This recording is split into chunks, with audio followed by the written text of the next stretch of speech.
Assalamualaikum. Yuk belajar PKN bersama Ibu Desi Afianti Rahmi SPD. Sudah siap belajar PKN hari ini? Pasti siap dong. Yuk kita mulai belajarnya.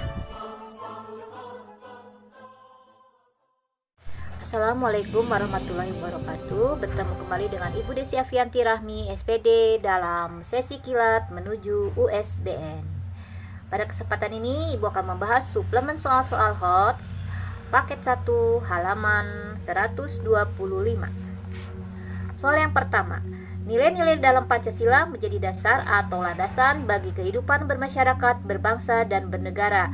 Nilai-nilai Pancasila menjadi landasan dalam penyelenggaraan pemerintahan negara. Bentuk pengamalan Pancasila yang mengandung nilai moral kemanusiaan adalah, jadi inti soal yang pertama ini adalah pengamalan Pancasila sila kedua. Kalian harus mengetahui nilai moral sila kedua itu apa saja. Kalian bisa lihat aplikasi Undang-Undang Dasar 1145 pada bagian butir-butir Pancasila. Jadi termasuk nilai moral kemanusiaan adalah mengakui dan memperlakukan manusia sesuai harkat dan martabatnya sebagai makhluk Tuhan Yang Maha Esa, mengakui persamaan derajat, hak dan kewajiban asasi setiap manusia, mengembangkan sikap saling mencintai sesama manusia, mengembangkan sikap saling tenggang rasa, mengembangkan sikap tidak semena-mena terhadap orang lain. Kita lihat pernyataan pada nomor 1 ini. Bagian A, menyelesaikan masalah dengan musyawarah untuk mencapai mufakat. Ini pengamalan nilai keempat. Yang B, mewujudkan cita-cita masyarakat yang adil dan makmur. Itu pengamalan sila kelima. Mengembangkan sikap yang C, mengembangkan sikap saling menghormati kebebasan menjalankan ibadah. Itu pengamalan nih sila pertama. Yang D, mengakui persamaan derajat, hak dan kewajiban asasi setiap manusia tanpa membeda-bedakan. Ini pengamalan sila kedua. Yang E, meningkatkan gotong royong dan kesetiakawanan sosial baik dalam pelaksanaan pemerintahan maupun kehidupan sosial masyarakat. Ini pengamalan sila ketiga. Jadi bentuk pengamalan Pancasila yang mengandung nilai moral kemanusiaan terdapat pada pernyataan D, mengakui persamaan derajat, hak, dan kewajiban asasi setiap manusia tanpa membeda-bedakan. Yang nomor 2, Pancasila sebagai dasar negara mengandung nilai-nilai luhur sesuai konsep pemerintahan yang baik.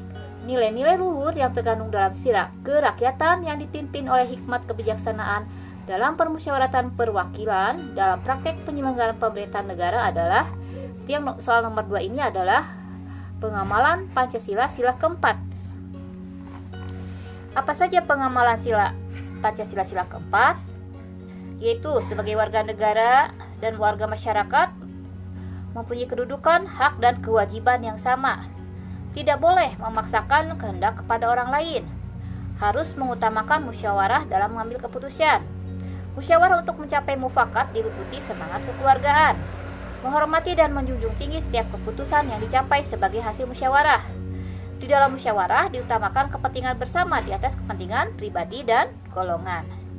Keputusan yang diambil harus dapat dipertanggungjawabkan secara moral kepada Tuhan Yang Maha Esa, menjunjung tinggi harkat dan martabat manusia, nilai-nilai kebenaran, keadilan, mengutamakan persatuan dan kesatuan demi kepentingan bersama. Jadi itu nilai moral sila keempat. Kita lihat pernyataan di sini.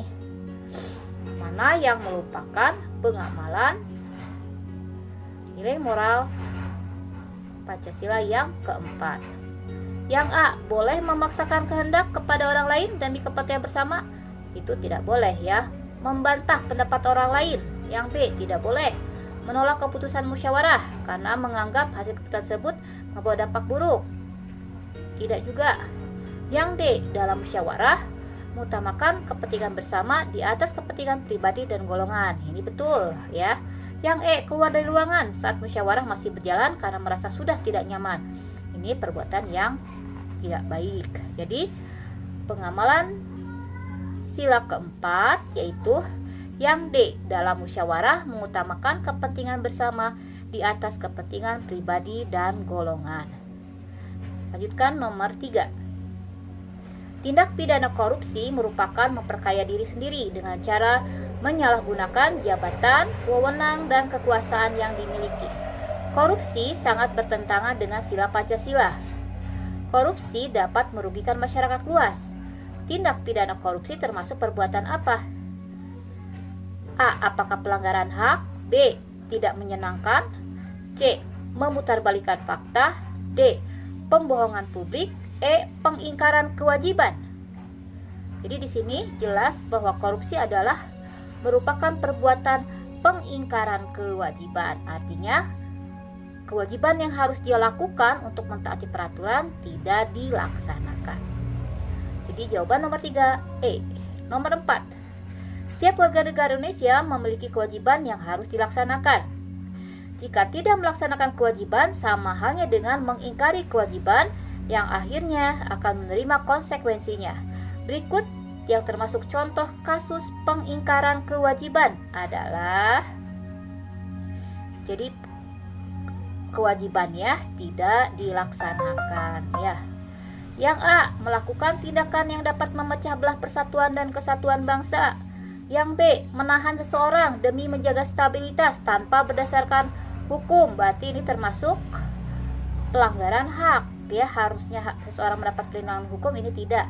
Yang C. Membiasakan budaya kekerasan, sangat bertentangan dengan Pancasila. D. Menimbulkan rasa ketakutan masyarakat luas terhadap pemerintah, ini hal yang tidak baik. E. Membatasi hak serikat dan berkumpul serta menyatakan pendapat, ini pengingkaran kewajiban. Jadi yang merupakan pengingkaran kewajiban, kewajibannya tidak dilaksanakan adalah yang A. Melakukan tindakan yang dapat memecah belah persatuan dan kesatuan bangsa. Nomor 5. Perhatikan pernyataan berikut. Yang pertama, menghargai hasil karya orang lain. Yang kedua, mencintai tanah air dan bangsa. Yang ketiga, melakukan musyawarah untuk mufakat. Yang keempat, merendahkan harkat dan martabat orang lain. Yang kelima, mengutamakan kepentingan negara di atas kepentingan pribadi. Berdasarkan pernyataan di atas, sikap menjunjung tinggi hak-hak warga negara sesuai nilai Pancasila sebagai dasar negara ditujukan pada nomor berapa? Jadi kalian lihat dari pernyataan 1, 2, 3, 4, dan 5 ini mana yang menjunjung tinggi hak-hak warga negara. Yang pertama, menghargai hasil karya orang lain. Betul ya, pengamalan sila ke-5. Mencintai tanah air dan bangsa. Ya, sila ke-3. Melakukan musyawarah untuk mufakat. Betul, sila ke-4. Merendahkan harkat dan martabat orang lain. Ini salah, melanggar sila kedua. Yang kelima, mengutamakan kepentingan negara di atas kepentingan pribadi. Yang ini merupakan pengamalan Pancasila. Berarti yang betul adalah 1, 2, 3, dan 5. Jadi jawaban nomor 5 B. Nomor 6. Nomor 6, Kevin adalah anak dari orang tua berkewarganegaraan A yang menganut asas ius soli. Ia dilahirkan di negara B yang menganut asas ius sanguinis. Berdasarkan kasus tersebut, status kewarganegaraan Kevin itu apa? Jadi kalian harus memahami apa itu asas ius soli, apa itu asas ius sanguinis. Asas ius soli yaitu kewarganegaraan seseorang berdasarkan tempat dia dilahirkan. Contohnya negara Amerika. Asas ius sanguinis adalah kewarganegaraan seseorang berdasarkan keturunan orang tuanya. Jadi Kevin orang tuanya berkewarganegaraan A, misalkan kewarganegaraan Amerika, melahirkan Kevin di negara Cina yang menganut asas ius sanguinis. Jadi Kevin oleh negara A, misalkan Amerika, apakah diakui atau tidak sebagai warga negaranya? Tidak diakui karena Kevin tidak dilahirkan di negara A, Amerika ya. Bagaimana dengan tempat Kevin dilahirkan di negara B, misalkan negara Cina yang menganut asas ius sanguinis? Apakah Kevin diakui? Tidak, karena Kevin bukan keturunan negara B, bukan keturunan negara Cina, jadi tidak diakui. Jadi oleh negara A tidak diakui karena tidak dilahirkan di negara A. Oleh negara B pun tidak diakui karena bukan keturunan negara B. Jadi status kewarganegaraan Kevin adalah E, tidak memiliki kewarganegaraan. Nomor 7. Perhatikan pernyataan berikut. Mendukung gerakan radikalisme. Yang kedua, bersedia ikut serta dalam wajib militer. Yang ketiga, menegakkan gerakan disiplin nasional. Yang keempat, menanggulangi bahaya penyalahgunaan obat-obatan terlarang. Yang kelima, mengatasi kerusuhan massa. Berdasarkan pernyataan di atas, peran serta warga negara dalam pertahanan negara di lingkungan berbangsa dan bernegara. Yang pertama, mendukung gerakan radikalisme, ini perbuatan yang tidak boleh dilakukan. Yang kedua, bersedia ikut serta dalam wajib militer, bagus.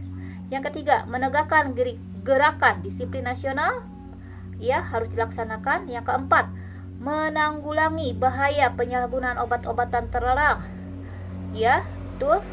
Mengatasi kerusuhan massal juga perbuatan yang harus dilakukan. Jadi peran serta warga negara yaitu pernyataan 1, 2, 3, 4, dan 5, yaitu E. Nomor 8, perlindungan dan penegakan hukum dapat terwujud apabila setiap warga negara memiliki kepatuhan hukum. Salah satu contoh sikap kepatuhan hukum dalam perlindungan dan penegakan hukum di kehidupan berbangsa dan bernegara adalah A. Mematuhi kewajiban membayar pajak, B. Menyisihkan sebagian uang jajan untuk ditabung, C. Menerobos lampu merah saat tidak ada polisi, ini perbuatan salah ya, D. Melakukan tindakan kriminalitas demi memenuhi kebutuhan ekonomi, perbuatan yang salah. Yang E. Mengkhianati teman sendiri demi mendapat keuntungan semata. Jadi yang merupakan sikap kepatuhan, taat ya kepada hukum, yaitu yang A. Kewajiban membayar pajak, mematuhi kewajiban membayar pajak. Nomor 9. Berdasarkan pernyataan di atas, faktor sistem hukum yang mempengaruhi penegakan hukum di Indonesia ditujukan pada nomor berapa? Ya, apakah 1. Konsistensi, 2. Kesadaran hukum, 3. Kebudayaan, 4. Perkembangan masyarakat, 5. Politik atau penguasa. Jadi yang faktor yang mempengaruhi penegakan hukum di Indonesia yaitu kesadaran hukum, kebudayaan, perkembangan masyarakat, politik atau penguasa. Jadi yang E, 2, 3, 4, dan 5. Kita lanjutkan ke nomor 10. Umumnya masyarakat selalu berinteraksi dengan masyarakat lainnya karena sejatinya manusia dalam hidup bermasyarakat adalah makhluk sosial. Begitu juga dengan negara yang akan menjalin hubungan dengan negara lainnya. Hubungan internasional mutlak diperlukan pada masa kemajuan ilmu pengetahuan dan teknologi ini. Karena apa? Ya. Jadi kenapa sih negara itu melakukan hubungan internasional? Apakah A. Hanya negara yang ekonomi kuat yang mampu mandiri? Yang B. Hubungan internasional memungkinkan perdamaian yang abadi? Yang C. Negara yang satu dengan negara lain memiliki saling ketergantungan? Yang D. Suatu negara pada dasarnya merupakan bagian dari masyarakat internasional? Yang E. Negara kecil cenderung lebih aktif dalam hubungan internasional agar mendapat perlindungan dari negara besar ya.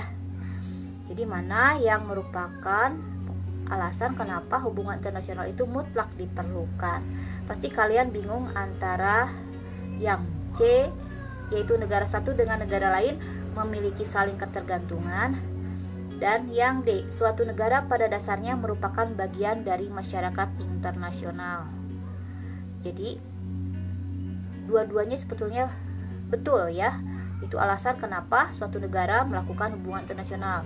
Namun alasan kenapa suatu negara saling berhubungan internasional diantaranya yaitu negara itu untuk saling memenuhi kebutuhannya yang tidak bisa dipenuhi oleh negaranya sendiri. Jadi untuk memenuhi kebutuhannya yang tidak bisa dipenuhi oleh sendiri, makanya perlu mendapatkan bantuan dari negara lain ya, sehingga negara yang satu dengan negara lain memiliki saling ketergantungan untuk memenuhi kebutuhan negara masing-masing. Jadi yang nomor 10 yang C.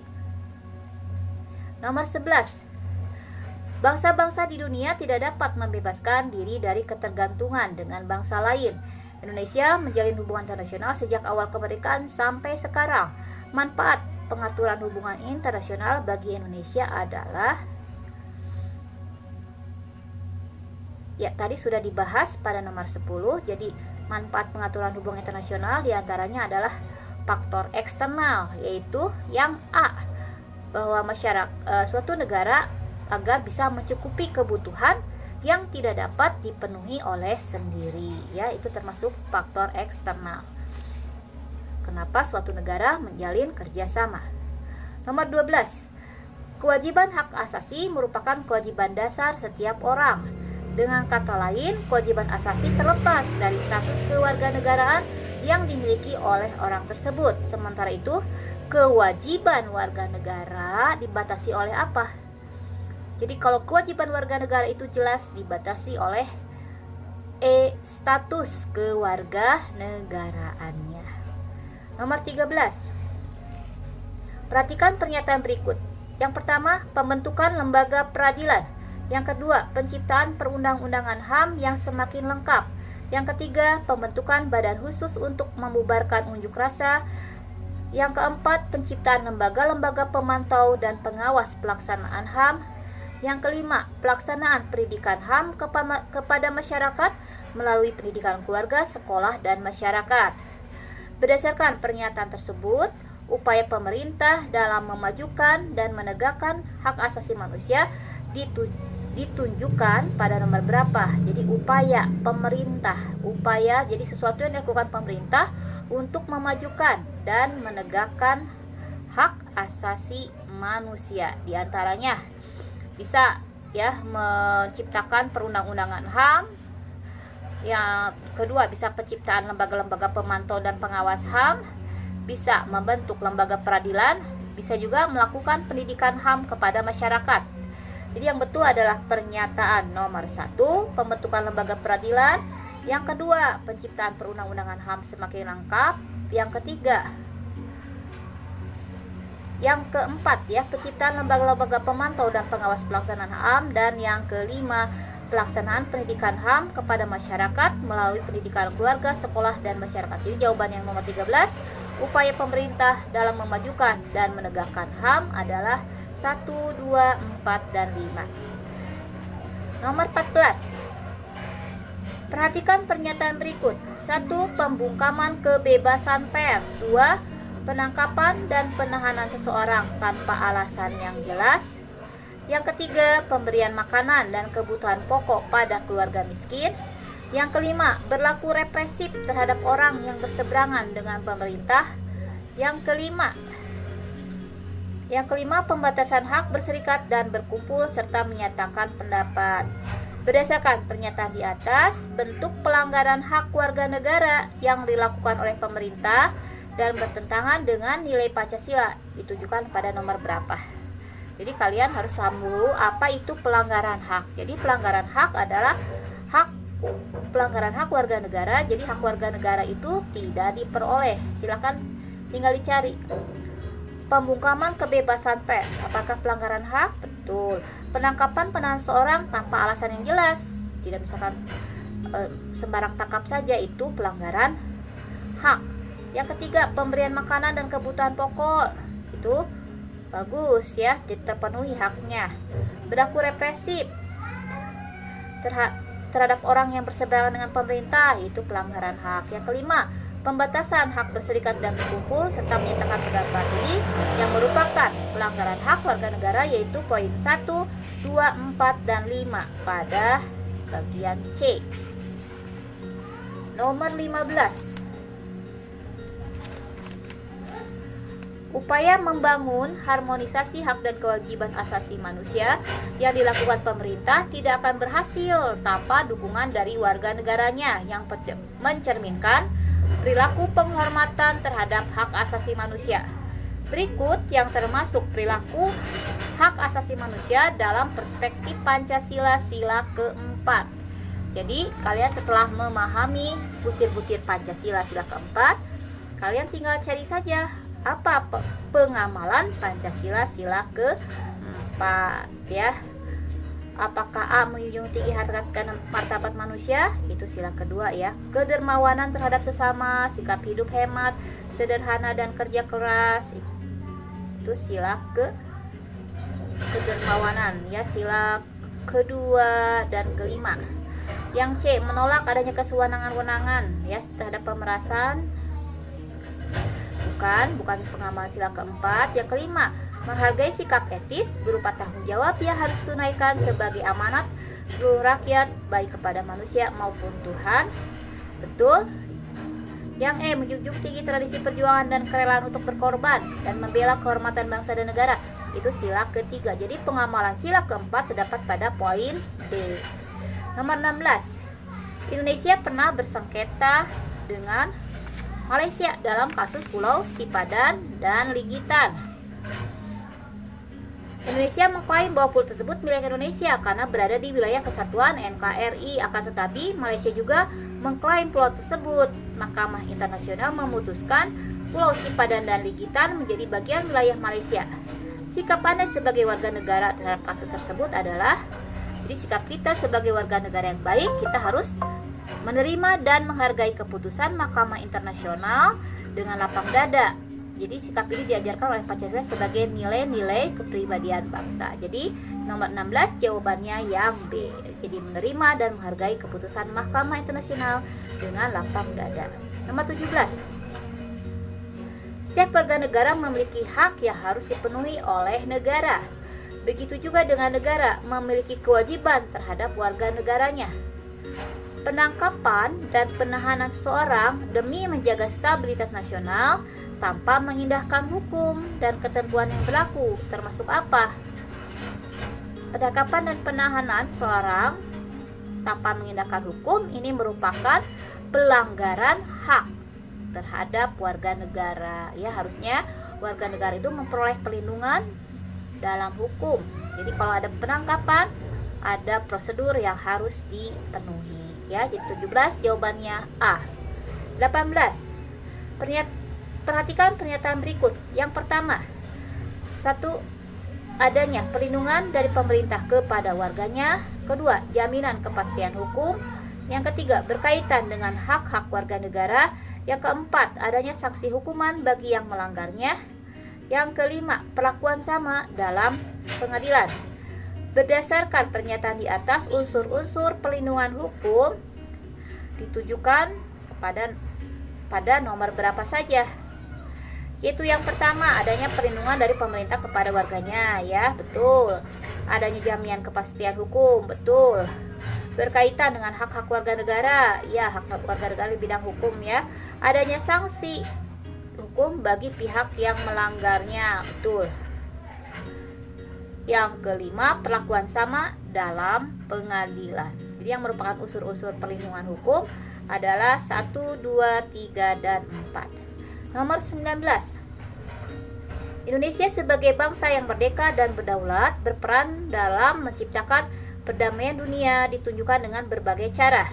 Berikut yang termasuk peran Indonesia dalam menciptakan perdamaian dunia. Apakah A. Ikut campur dalam sengketa internasional? Itu jelas perbuatan yang salah, ya. Yang B. Mendukung perang dunia kedua sebagai protes terhadap negara otoriter, juga bukan perbuatan yang baik. Yang C. Menimbulkan ketegangan blok barat dan blok timur, itu tidak sesuai karena Indonesia adalah non-blok. Yang D. Menjadi anggota Bank Dunia agar mendapat bantuan dalam bidang perekonomian nasional. Atau yang E. Mengirim pasukan perdamaian sebagai bentuk solidaritas terhadap negara yang masih dijajah. Jadi jawaban yang betul peran Indonesia dalam menciptakan perdamaian dunia yaitu yang E. Mengirim pasukan perdamaian sebagai bentuk solidaritas terhadap negara yang masih dijajah. Nomor 20. Salah satu tujuan PBB adalah memelihara perdamaian dunia dengan usaha bersama serta menyelesaikan perselisihan yang mungkin membahayakan perdamaian dunia. Peran Indonesia dalam memelihara perdamaian dunia juga tidak kalah penting. Indonesia berperan aktif mewujudkan perdamaian dunia dengan cara yang A. Menyelenggarakan referendum di Filipina. B. Mengirim bantuan ke Ethiopia yang dilanda kelaparan. C. Menyelesaikan perselisihan antara Indonesia dan Malaysia. D. Mengirim kontingen Garuda untuk perdamaian ke Libanon. E.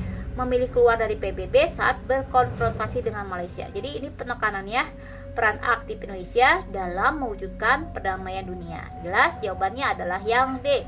Mengirim kontingen Garuda atau pasukan perdamaian untuk menjaga perdamaian ke Libanon. Nomor 21. Selain membawa potensi, integrasi masyarakat juga menyimpan potensi konflik atau pertentangan. Terjadinya disintegrasi dapat merugikan baik diri sendiri, masyarakat maupun bangsa dan negara. Berikut termasuk peristiwa yang menghambat integrasi nasional adalah: A. Pemberontakan G30 SPKI tahun 1965. B. Penumpasan pemberontakan di wilayah perbatasan. C. Reaksi masyarakat terhadap penggusuran pemukiman kumuh. D. Unjuk rasa karyawan pabrik karena menuntut perbaikan kesejahteraan. E. Razia terhadap warga negara asing yang tidak memiliki izin tinggal di wilayah Republik Indonesia. Jawaban yang benar yang merupakan penghambat peristiwa yang menghambat integrasi nasional adalah peristiwa G30 SPKI tahun 1965, karena adanya peristiwa G30 SPKI ini yang melakukan pemberontakan yang bertujuan ingin mendirikan negara yang berdasarkan ideologi komunis. Peristiwa ini menghambat proses integrasi nasional pada awal kemerdekaan. Jadi jawaban nomor 21 yaitu A. Pemberontakan G30 SPKI tahun 1965. Nomor 22. Perhatikan pernyataan berikut. Yang pertama, faktor sejarah yang menimbulkan rasa senasib dan seperjuangan. Yang kedua, sikap primordialisme. Yang ketiga, kesepakatan atau konsensus nasional. Yang keempat, adanya simbol kenegaraan. Yang kelima, pengembangan budaya gotong royong yang merupakan ciri khas kepribadian bangsa secara turun-temurun. Berdasarkan pernyataan di atas, faktor pendorong integrasi nasional ditujukan pada nomor.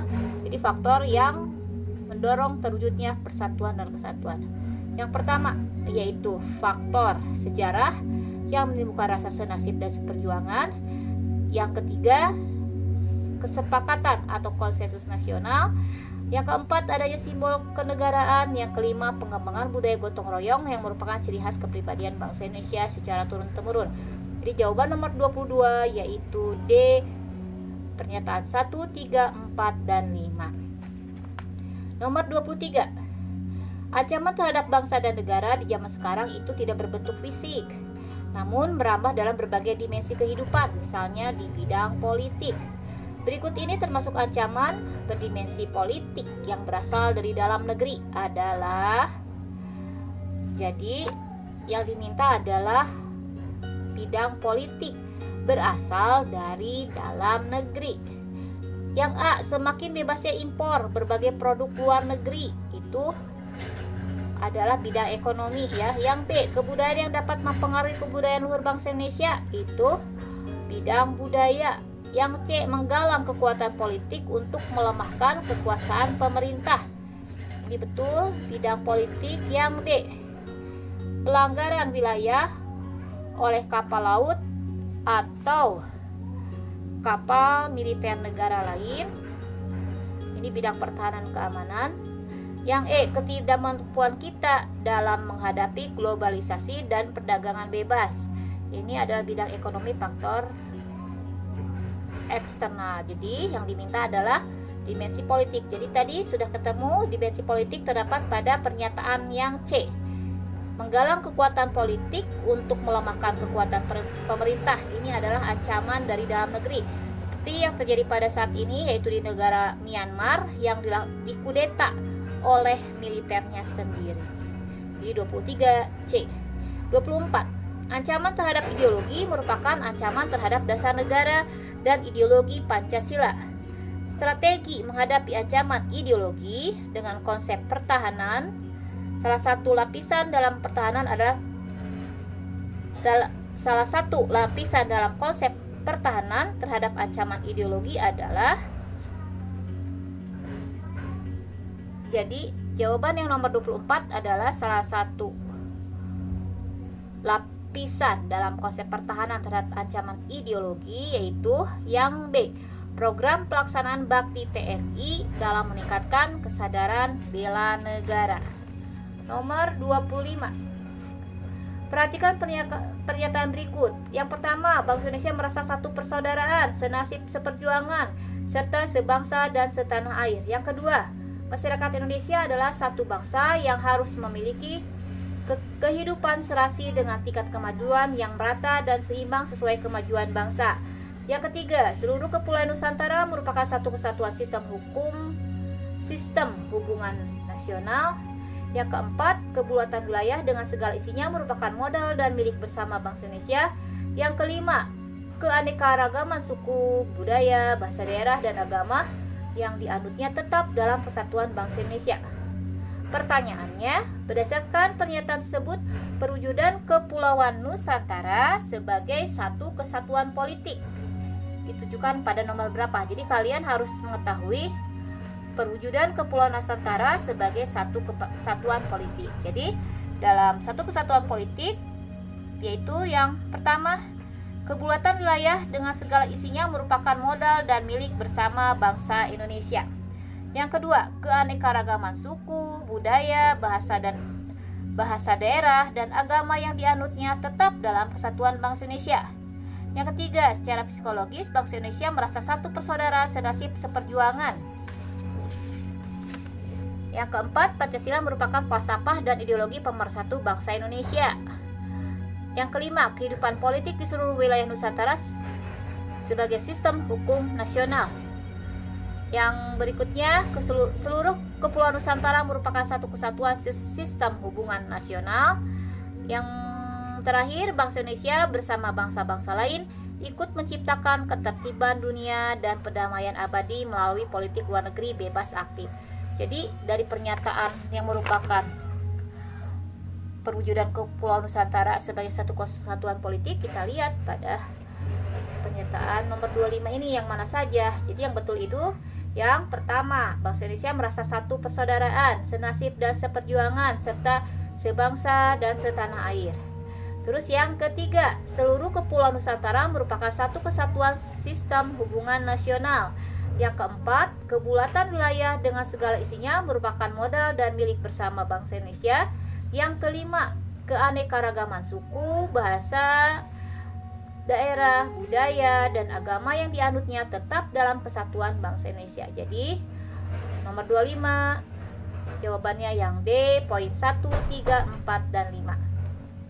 Nomor 26, konsepsi wawasan Nusantara merupakan satu konsep di dalam cara pandang dan pengaturan yang mencakup segenap kehidupan bangsa yang dinamakan Astagatra. Pendekatan Astagatra merupakan sebuah pendekatan yang melihat kehidupan nasional sebagai sebuah sistem yang terdiri dari 8 gatra yang saling mempengaruhi satu sama lain. Kedelapan gatra meliputi aspek trigatra, aspek alamiah trigatra, dan aspek sosial pancagatra. Pernyataan yang benar mengenai aspek pancagatra adalah, jadi kalian harus mengetahui apa itu aspek pancagatra, aspek sosial pancagatra. Jadi pancagatra atau gatra sosial adalah aspek kehidupan nasional yang menyangkut kehidupan dan pergaulan hidup manusia dalam bermasyarakat, berbangsa, dan bernegara dengan ikatan-ikatan, aturan-aturan, dan norma-norma tertentu. Pancagatra meliputi aspek ideologi, politik, ekonomi, sosial, budaya, serta pertahanan dan keamanan.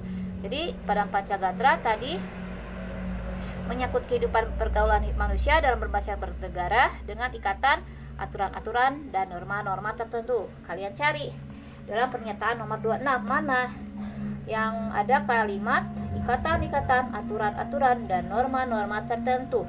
Ternyata terdapat pada pernyataan yang C. Jadi nomor 26 yang pernyataan yang benar tentang aspek pancagatra yaitu yang C, aspek kehidupan nasional yang menyangkut kehidupan dan pergaulan hidup manusia dalam bermasyarakat, berbangsa, dan bernegara dengan ikatan-ikatan, aturan-aturan, dan norma-norma tertentu. Nomor 27, Indonesia sebagai negara yang menerapkan nilai-nilai demokrasi tentu ingin menciptakan kehidupan demokrasi dalam masyarakat. Kehidupan demokratis tidak terjadi begitu saja. Kehidupan demokratis harus dibangun dengan cara berperilaku yang mendukung tegaknya nilai-nilai demokrasi Pancasila. Contoh perilaku yang mendukung tegaknya nilai-nilai demokrasi dalam kehidupan berbangsa dan bernegara antara lain. Jadi kalian tinggal cari saja dalam pernyataan ini mana merupakan contoh perilaku yang mendukung nilai-nilai demokrasi dalam kehidupan bangsa dan negara. Jadi sudah terlihat di sini jawabannya, yaitu yang A, menggunakan hak pilih di dalam pemilihan umum dengan sebaik-baiknya. Ya, ini merupakan salah satu pelaksanaan hak asasi politik. Lanjutkan nomor 28. Perhatikan pernyataan berikut. Yang pertama, pengambilan keputusan dalam demokrasi sedapat mungkin didasarkan atas musyawarah mufakat. Yang kedua, manusia bebas dari keterikatan kepada kepemilikan pribadi tanpa ada penindasan serta paksaan. Yang ketiga, demokrasi Pancasila bersifat kekeluargaan dan kegotong royongan yang bernapaskan ketuhanan yang Maha Esa.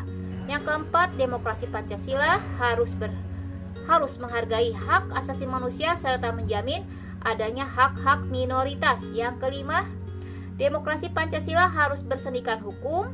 Rakyat sebagai subjek demokrasi berhak ikut menentukan kehidupan bangsa dan negara. Pertanyaannya, mana yang merupakan ciri khas demokrasi Pancasila? Ditujukan pada nomor berapa? Jadi ciri khas demokrasi Pancasila terdapat pada pernyataan 1, pengambilan keputusan dalam demokrasi sedapat mungkin didasarkan atas musyawarah mufakat.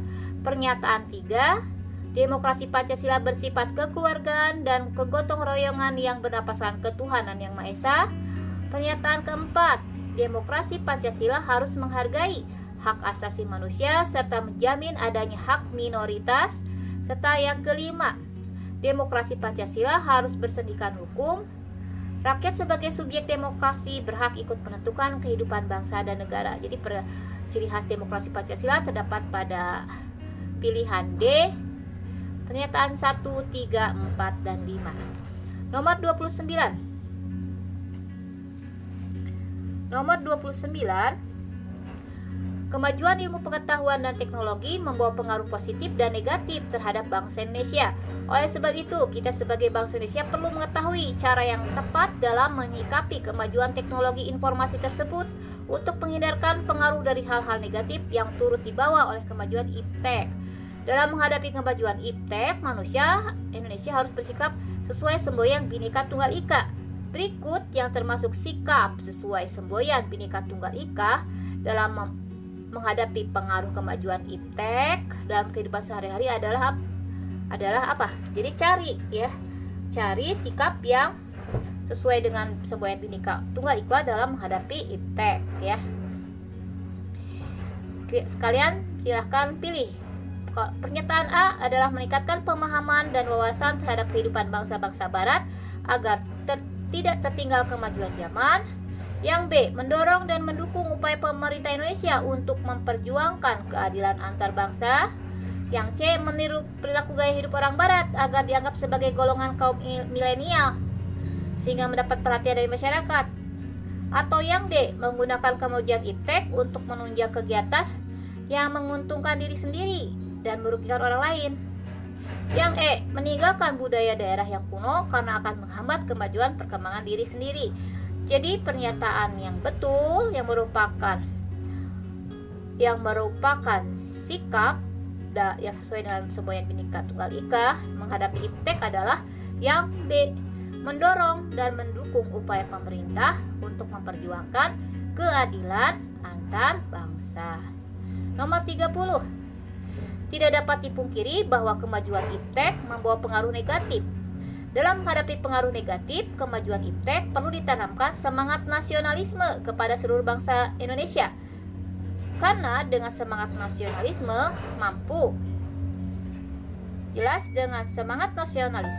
kita mampu mempertahankan nilai-nilai luhur Pancasila yang terdapat pada sila pertama, sila kedua, sila ketiga, keempat, dan kelima. Jadi jawaban nomor 30 yaitu C. 31. Setelah menjadi negara yang berdaulat, Indonesia bebas menentukan nasibnya sendiri. Indonesia pernah menerapkan sistem pemerintahan parlementer karena kondisi politik kenegaraan.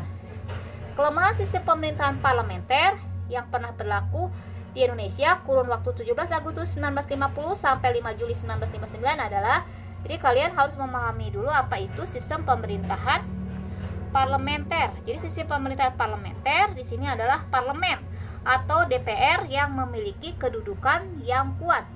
Jadi DPR atau parlemen bisa mengeluarkan mosi tidak percaya kepada kabinet apabila program kerja kabinet tidak sesuai dengan parlemen, ya, atau tidak sesuai dengan DPR. Jadi kabinet bisa dibubarkan. Jadi jadi pilihan yang tepat kelemahan sistem pemerintah parlementer yaitu yang E.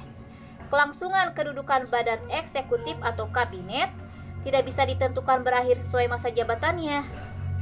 Karena sewaktu-waktu kabinet dapat bubar, ya. Tadi bubar karena mendapatkan mosi tidak percaya dari parlemen. Jadi jawaban nomor 31 yaitu E.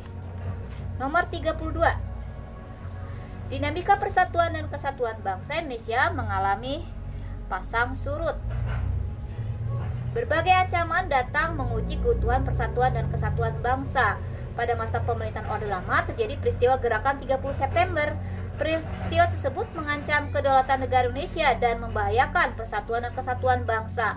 Dengan meletusnya peristiwa G30 SPKI, Presiden Soekarno tanggal 11 Maret mengeluarkan surat perintah 11 Maret. Tujuan Presiden Soekarno mengeluarkan surat perintah 11 Maret adalah untuk mengatasi pemberontakan yang dilakukan oleh PKI yang berniat melakukan kudeta pada pemerintahan yang sah. Dampak dikeluarkan Super Semar oleh Presiden Soekarno adalah yaitu yang E, ya. Presiden Soekarno melepaskan jabatannya sebagai Presiden Republik Indonesia. Diserahkan kepada Letnan Jenderal Soeharto. 33. Dalam era kemajuan iptek mengharuskan masyarakat untuk bersikap selektif dan mampu merumuskan serta mengaktualisasikan kembali nilai-nilai kebangsaan yang tangguh dalam berinteraksi terhadap tatanan dunia luar dengan tetap berpijak pada jati diri bangsa. Kita harus mengedepankan sikap selektif terhadap perubahan dalam kemajuan iptek. Karena jadi kalau sikap selektif itu apa? Jadi memilih hal-hal yang baik yang sesuai dengan kepribadian bangsa. Jadi hal-hal yang tidak sesuai dengan kepribadian bangsa tidak kita tiru. Jadi jawaban yang tepat terdapat pada pernyataan C, yaitu dapat mengambil hal-hal yang baik dari kebudayaan luar, jelas harus sesuai dengan nilai-nilai Pancasila. Jadi di sini Pancasila kedudukannya sebagai kepribadian bangsa Indonesia yang melakukan filter terhadap pengaruh kebudayaan asing. 34. Pada kepemimpinan Orde Baru merupakan masa kepemimpinan nasional yang bertekad melaksanakan Pancasila dan Undang-Undang Dasar Negara Republik Indonesia tahun 1945 secara murni dan konsekuen. Namun di tengah-tengah kepemimpinan Orde Baru terjadi berbagai penyimpangan dari prinsip-prinsip demokrasi Pancasila. Pelaksanaan demokrasi Pancasila pada masa Orde Baru mengalami penyimpangan karena apa? Ya. Karena pada waktu itu terjadi banyak manipulasi politik dan KKN yang telah membudaya. Jadi jawaban nomor 34 yaitu A. 35. Perhatikan pernyataan berikut. Yang pertama, bercirikan negara kepulauan atau maritim. Yang kedua, sering terjadi konflik jar berkepanjangan. Yang ketiga, terletak antara dua benua dan dua samudera atau dalam posisi silang. Yang keempat, terletak pada garis khatulistiwa. Yang kelima, berada pada iklim tropis dengan dua musim. Yang keenam, memiliki angka pengangguran yang besar. Berdasarkan pernyataan di atas, keunikan wilayah dan heterogenitas NKRI ditujukan pada nomor berapa? Yaitu yang pertama, bahwa Indonesia itu bercirikan negara kepulauan atau maritim. Kemudian yang ketiga, terletak pada posisi silang. Yang keempat, terletak pada garis khatulistiwa. Dan yang kelima, memiliki iklim tropis dengan dua musim. Jadi soal nomor 35 jawabannya yang B, pernyataan 1, 3, 4, dan 5 yang betul. 36. Presiden dalam menjalankan tugas dan kewenangannya di bidang eksekutif melakukan kerjasama dengan DPR sebagai pelaksana kekuasaan legislatif yang pengaturan dan batasannya ditetapkan oleh Undang-Undang Dasar Negara Republik Indonesia tahun 1945. contoh penerapan kerjasama tersebut dalam sistem ketatanegaraan Republik Indonesia. Jadi kalian lihat pasal 23 ya, di dalam pasal 23 itu tersebut terdapat bahwa Presiden bekerja sama dengan DPR untuk membahas rancangan undang-undang APBN ya, dengan pertimbangan DPD. Jadi pernyataan nomor 36, kerjasama Presiden dan DPR adalah yang C, menyusun rancangan undang-undang APBN untuk dilakukan pembahasan bersama-sama. 37, peringatan Hari Otonomi Daerah menjadi penyemangat bagi daerah untuk dapat merumuskan kebijakan daerah dengan memperhatikan kondisi dan potensi daerah guna meningkatkan pelayanan publik dan kesejahteraan masyarakat. Berdasarkan uraian tersebut, penyelenggaraan otonomi daerah menitikberatkan pada penyelenggaraan otonomi daerah bertujuan untuk meningkatkan pelayanan dan kesejahteraan masyarakat di daerah akan semakin membaik dan memberi kesempatan kepada daerah untuk mengatur dan mengurus daerahnya sendiri serta memberdayakan dan mengembangkan potensi sumber daya alam dan masyarakat daerah. Jadi jawaban yang tepat yaitu salah satunya yaitu kenapa penyelenggaraan otonomi daerah itu menitikberatkan pada apa? Yang B ya, perhatian terhadap tingkat kesejahteraan masyarakat daerah setempat. 38. Perhatikan pernyataan berikut. Yang pertama, Presiden memberi gerasi dan rehabilitasi dengan memperhatikan pertimbangan MA. Yang kedua, DPR, MK, dan MPR terlibat dalam pemakzulan Presiden dan atau Wakil Presiden. Yang ketiga, Presiden, DPR, dan Mahkamah Konstitusi berperan dalam pemilihan Hakim Konstitusi. Berdasarkan pernyataan tersebut dapat diambil kesimpulan bahwa antara lembaga negara di Indonesia itu terdapat kerjasama. Jadi namanya itu pembagian kekuasaan atau distribution of power. Di sini mana silahkan kalian lihat pernyataannya yang menunjukkan bahwa antara lembaga negara itu terdapat kerjasama atau pembagian kekuasaan ya.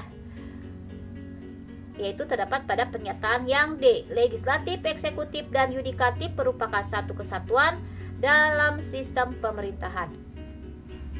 39. Setiap warga negara Indonesia harus menghormati lambang negara Indonesia sebagai wujud rasa cinta tanah air terhadap bangsa dan negara.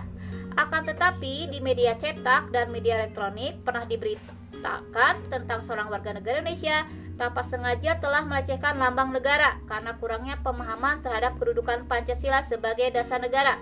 Hal ini tentu sangat disesalkan oleh masyarakat Indonesia.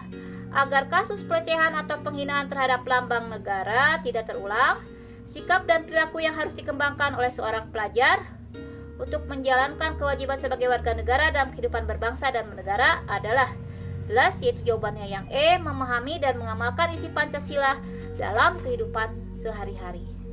Nomor 40. Seorang hakim meminta maaf kepada terdakwa dan hadirin yang hadir di persidangan telah memutuskan kasus pencurian terhadap seorang nenek selaku terdakwa. Mohon maaf, saya harus membuat keputusan hukum karena ibu ini telah melakukan pencurian walaupun pencurian ini dilakukan karena faktor keterpaksaan, tidak memiliki uang untuk beli obat karena anaknya sakit dan perlu pertolongan. Tetapi saya harus memutuskan bahwa ibu ini bersalah, telah mengambil barang yang bukan haknya dan merugikan orang lain dan kepentingan umum. Demikian ucapan hakim itu setelah selesai persidangan. Pernyataan singkat oleh hakim dalam persidangan kasus tersebut menunjukkan bahwa kita lihat pasal 27 ayat 1 Undang-Undang Dasar Negara Republik Indonesia yang menegaskan bahwa segala warga negara bersamaan kedudukannya di dalam hukum dan pemerintahan dan wajib menjunjung hukum dan pemerintahan itu dengan tidak ada kecualinya. Jadi jawaban dari pernyataan singkat itu menunjukkan bahwa C. Hukum berlaku terhadap tiap-tiap warga negara tanpa kecuali. Ya, sekian pembahasan suplemen soal HOTS paket 1. Kita ketemu pada pembahasan soal berikutnya. Terima kasih. Wassalamualaikum warahmatullahi wabarakatuh. Air mata pusaka. Agar lebih paham, pelajari kembali materinya. Tetap semangat belajar PKN-nya ya. Karena sejatinya belajar PKN bela negara. Tunggu materi selanjutnya.